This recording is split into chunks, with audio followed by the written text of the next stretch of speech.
So right off the bat, I wanted to talk a little bit about you and your overarching career. What drew you to the world of filmmaking? Because you've worn a lot of different hats. You've been a director on short films. You've acted, obviously, and been a producer. So what initially drew you to this world? Well, I was modeling at the time. I was in Europe, in Paris, and a boyfriend who had lived in New York had called me on the phone and said, "Hey, I'm moving to LA." And I thought, good for you. Because I was living in New York and Paris. And he said, "Why don't you come and visit?" I said, "Send me a plane ticket as a side." And he did. And so I went to go visit him. And lucky for me, when we broke up, my sister was living there with her family. So what we broke up, the agency that I had in LA actually started booking me, and I started working and doing commercials, and then that led to, bit parts. So that's how that ended up. Now, I graduated from college, and it was not in theater. I was not a theater major, and didn't even know that world would be in my future. But we don't know what's in our future. So, and it's made an interesting turn. I've had an interesting life. It's been fun. That's interesting because you hear about Yeah. people get formal training and things like that. How did you approach these different characters that you were playing? Well, I always got, and this has been a pattern for me, in the interesting roles, character roles, and I embraced that. And I realized when I would go into auditions when I didn't really know what I was doing, and I realized, I better get to an acting class. So I did. I started taking acting classes. I was also teaching at the moment too. I mean, at the time too, because I was working commercially. So I taught commercial acting. So I took acting classes. I worked with a private coach as well. And I fast forwarded that training, and hence the continuation of the very interesting character roles that has been my world. Well, and so how would you say your acting has evolved over the years? Because with like The Conjuring, is that a performance you feel like you could have given early on in your career? I might have, but I back then was booked as more of a ninja Twiggy. So I actually got that review. It was my first gig. It was for Lady Boss, which was a mini series. I feel like 100 years ago, and Jackie Collins mini series, very dramatic. And I'd slick back hair and wore high heels. I was a bodyguard. Of course, I'm thin as a rail, and I have heels on with lots of makeup because all bodyguards are supposed to look like that. Right. And right. what was it? New York Times Magazine called me a ninja Twiggy, and I thought, oh, that's neat. That was the first time I'd gotten a chair with my name on it, on set. And I thought, oh, this is how it's always going to be. Which isn't always the case, but it was really fun. It was a really fun start. And now Ninja Twiggy has become the Occultist. So I think that was a natural progression. I mean, I've played, played a lot of different, interesting, oddball roles and embraced them. And they're so much fun. They're really. So which of those would you say stood out to you the most, or continues to stand out to you? Like when you look back on your career, like if I could revisit that character, I would. This one. Okay. Okay, that's a good answer. Absolutely. I would revisit the Occultist anytime. Yeah. Diving into her world and finding out more about it. Yeah. And she's compelling. People want to see more of her. And that was part of, that means I did my job well.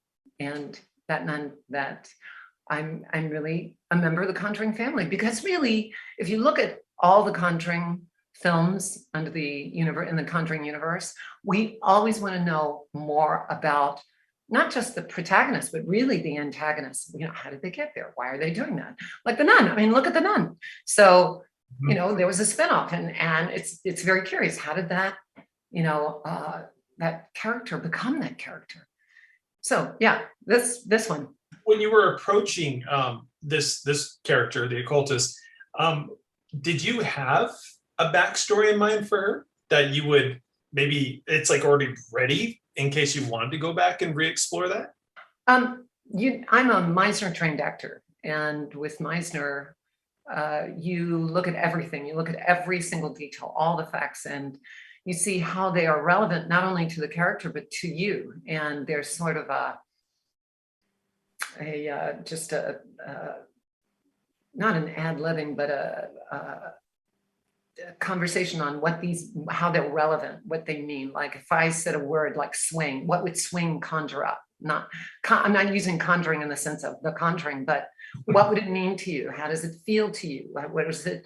It's the air going back and forth. It's the feeling of the swing. It's the comfort. So at Meisner Acting, we look at that. We look at all those facts and how they all create that picture of that character, but also how that character fits within the role and the story, that storyline.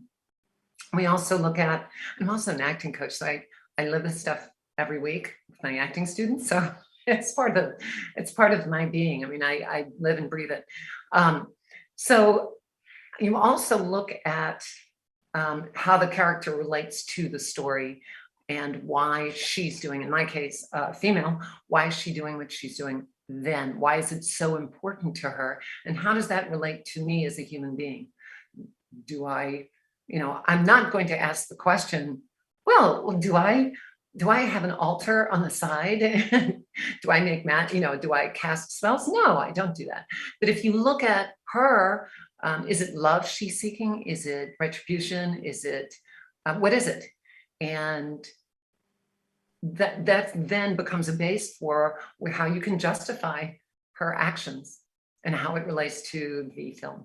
That's interesting. See, I love that kind of stuff. And so when you're really getting into the nuances of the character, does that help? Because with her, it seemed like it was a lot of little subtle movements and just very like slight mannerisms and things like that. Was that something that you practiced, or was that like a direction given to you? Both. So Michael Schaub's is very specific with his baddies. Okay, now I'm a baddie. I play a baddie, and we had a very good relationship where I could bring forth the emotional backstory, and if it needed to be adjusted, then he could bring in that adjustment, because I'm not looking at the monitor. I'm not doing that. I'm just coming from the place of truth in my mind, like what is true for her, what is true for me, right? And are there parallel stories there, right? So he can then make that adjustment and refine it a little bit more. Like, for instance, the blow of the dust. I did it one way because, but he wanted it a little more specific. So we rehearsed that one movement quite a bit, quite long, actually, just to get it right. And I'm glad he did, because look at the result. I had to trust him. He had to trust me. And he's that type of director that you really want to trust him. And he needs that trust. So he's great. He was great to work with. With a film like this, what would you say is the most difficult aspect of it? And maybe you've already covered it, so apologies if I'm repeating myself, but just curious, like as an actress in a horror genre, with this particular character, what would you say was the most challenging aspect of The Occultist? So not emotionally, actually technically, stunts. And that was ended up being a blast. When you look at that hill, I'm a hiker, but I'm not a hiker on big mountains or anything. But I look on the hill and I go, and then I reach to the top of the hill and I go, wow, I did that. That's what I felt like I was doing. It's like, oh no, these stunts. And that technical thing. And once I'm so grateful I got to work with the stunt coordinator and stunts to practice so it looks real, that movement is real, that sharpness is there, that is believable, because that is important to me. Shabs knew it was important to me, and it's important to the product. Because I would think maybe getting bent by an unseen demon would probably be the hardest thing, That's what I was going with. That was a piece of cake. No, that was tough. That part was tough. But we worked that out, Shavs and I worked over Zoom, believe it or not. There was a little bit of a gap when we shot that. And we worked, he said he had his thoughts, and I said, oh, let me do some research and let me try to figure out, try to interpret that from my perspective. And we would have these meetings on Zoom, and then sometimes I'd tape things and I'd send them to him. And so he could get a sense of what my body could do and what I couldn't do. Now, like for instance, the contortion in the beginning of the film, I'm probably giving something away, but that was a real contortionist who did that contortion. So it was important for him that the thing that was shown is something that was real. So what I did at the end was actually real. Yeah, it was tough, but boy, it was a blast when he said, okay, we're doing this stuff. It's the end of the film. Yay! It's just really, let's dive into it. Let's have fun. Let's, yeah, it looks weird and strange, but we created it in such a way that it looks magical and terrific at the end and scary.